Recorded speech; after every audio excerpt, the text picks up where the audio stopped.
Hey, thanks for stopping by my neck of the woods. I'm the gig geezer in Wood Lane, and when I'm out there driving, I'm out there to make some money. I want to help you maximize your gig hustle.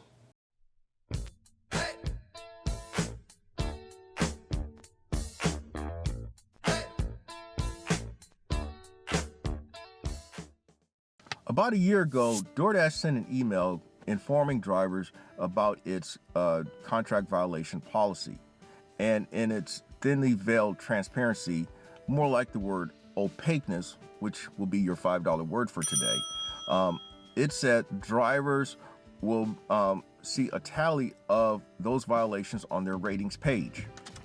Now, with DoorDash, you may incur one contract violation, you may incur two contract violations, but I suggest do not make it a habit because you will be on a fast track for deactivation and perhaps permanent deactivation. Now, 3 weeks ago to this date, October 4th, today is the 25th, while making a segment of the Gig Geezer, I incurred a contract violation for being 16 minutes late with a delivery. In all, within the past year, I've incurred maybe 3, maybe 4 contract violations, and I've also beat just as many contract violations. Now, drivers can appeal these contract violations. Now, what I suggest is if you think that you are flirting with contract violations, contact DoorDash driver support and explain what is going on. Typically is when orders are late. Explain that, hey, I'm in a bad traffic situation. Explain that the restaurant is just taking way too long with things. Whatever the scenario is, explain that to DoorDash. Also, before you finish that conversation, be very insistent to get a reference number of the conversation. Now, the reason why I say that you need to get a reference number of that conversation is because when you get that friendly, well-written email by DoorDash, you're only going to get one attempt at appealing that or contesting that contract violation. And so what you want to do is make a very detailed description of what happened, but also include that reference number, because that reference number is often what they're going to go by in terms of whether they decide to lift that contract violation or not. Personally, it has worked for me most of the time. The other way is not to contest the contract violation. This is what I did with this latest contract violation. Now, if you do not contest the contract violation, it is going to appear on your ratings page, and if you notice in the very fine print, it says it will stay there for the next 100 completed deliveries. For me, this contract violation dropped off during last night's evening hustle, which was on the 24th. So now I am back to 0 contract violations, at least in DoorDash's system. Now let's get on with the Gig Geezer's Week in Review for the dates of October 18th to October 24th. Now, I had already mentioned in last week's Gig Geezer Week in Review that I would be out there for just 6 days during the week. What I was thinking though was that I would be taking Saturday the 23rd off, but what I ended up doing was taking Thursday the 21st off. Simply put, the Gig Geezer had to listen to his body. As I've shared with many people, I am nobody's spring chicken. None whatsoever, not at all. I do this gig hustle, I do this grind with a hip replacement that was done in 2018, and also have a partial rotator cuff tear in my right shoulder. So I have to be very mindful of what I do every day, but also I have to just simply listen to my body. And there are times my body says you just need to shut it down. In all, in those 6 days, I earned $1,232.30. Now, I would say that was rather rudimentary. You can say that's another $5 word, just rather ordinary, mundane, another $5 word. It was basically, I would even venture to say, barely average, even by the Gig Geezer's history and by the Gig Geezer's expectations. So if I were to give you a breakdown of each date, on Monday the 18th, I earned $210.68.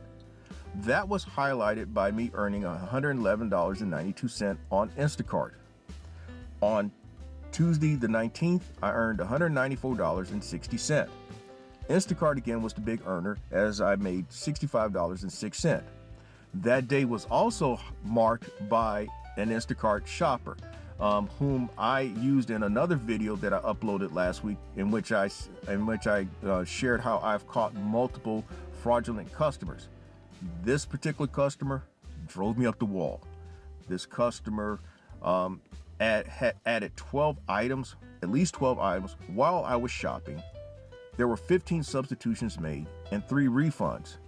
And by the time I completed delivering that order, I contacted Instacart support to voice my concerns about this customer, possibly claiming items would be missing, possibly giving me a bad rating, and just the experience altogether. By doing so, I actually, come to find out, saved my rating, because the next day, lo and behold, this customer claimed that 16 items were missing. The other good thing that came out of it was that the customer did not pull back on the tip. So I guess you say I came out of that ahead despite a bad shopping experience for that customer. On Wednesday the 20th, I earned $210.59. DoorDash was the big earner that day, in that I made $119 and change. And what really propelled that $119 that day was a $64 delivery, which included a $50 cash tip. Now, quite frankly, that day could have been a much higher total, but I had to cut it short midway during the first half hustle because some things came up extremely unexpectedly. And so I made what I made that day. Now, Thursday the 21st, I was off. And then I came back on Friday the 22nd. Now, in all, I made $215.83. That day was highlighted by me actually documenting my first half hustle. And I shared, in fact, that is the last video that I uploaded about my first half hustle, how I gambled and grinded my way to making $100 in a hustle. I took a lot of chances, some very uncharacteristic and maybe inadvisable chances, but there are days where you have to do what you have to do. I was working out here in the northeast part of the Columbia area, and this area can be very, very disappointing some days. And simply put, because during the week, a lot of people are at work, and most of the action is on the weekends and in the evenings. And even then, some of the evenings can be very disappointing as well. So in all, I thought the main thing that came out of it was that I stuck to my process. I listened to my instincts, and I took chances as needed, and they actually worked. On Saturday the 23rd, I finished at $194.01. You will say the best way to characterize that day, it was just close, simply close. I just could not get to where I needed to be. I did $94 in the first half. I did $99 in the second half. I would say that day was somewhat characterized by just a dead vibe throughout the entire metropolitan area. So then we're now at Sunday the 24th. I finished that day at $206.59. As I mentioned at the onset of this segment, my contract violation dropped off during the evening hustle. The first half hustle was rather strong. I mean, I made $132 in 4 hours. But when we got to the evening hustle, I got off to the wrong kind of start. I had an order that I had to cancel because it was a GrubHub. Initially, it said it was a pick up and pay, but a lot of times at GrubHub, those pick up and pays turn out to be order and pays, and so those are not the situations you want to be in. Then I accepted a BiteSquad order, and when I got there, the restaurant was not even halfway ready with the order, even though it's for $17 and change. Just knowing the place that I was at, that wait could be rather long. And so I instead took a DoorDash order and a stacked GrubHub order. But by the time I completed those orders, I was an hour behind schedule. And so I made, in all that evening hustle, $74 in 3 hours overall, and that is not geezer type money. In fact, it was rather disappointing, and it's days like that when you have to just know it's time to go home, and that's exactly what I did. So moving on, here's a breakdown of what I earned on each app. On UberEats, I made $175.31. DoorDash, $339.77, and that included the $50 cash tip. GrubHub, I made $284.11. BiteSquad, $114.20. And Instacart, $318.91, and that included a $20 cash tip. Again, the earnings for the week was $1232.30. I put in 6 days last week. I averaged $205.38, and for you dollars per hour people, I put in 40 hours last week. So, among other numbers, my biggest paying single order last week was DoorDash on the 20th for $64 and included that $50 cash tip. My lowest paying order that week was also on the 20th, and it was a DoorDash for $7.86.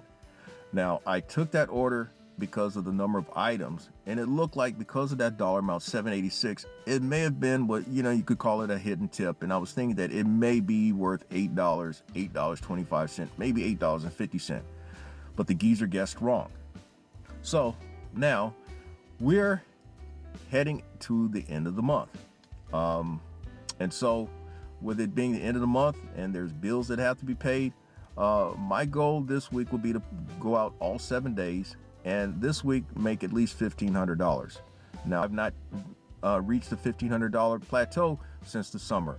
So we'll see how we do this week, and hopefully you'll join me next week with another Gig Geezer in review. And with that, I'm in Wood Lane, and may your hustle continue. Thank you for checking out this segment of the Gig Geezer. If you like the content that's been provided, hey, hit that subscribe button and also give it a thumbs up. And if you have any questions or useful information that you'd like to pass on to the Gig Geezer, I can be reached at giggeezer3.5@gmail.com.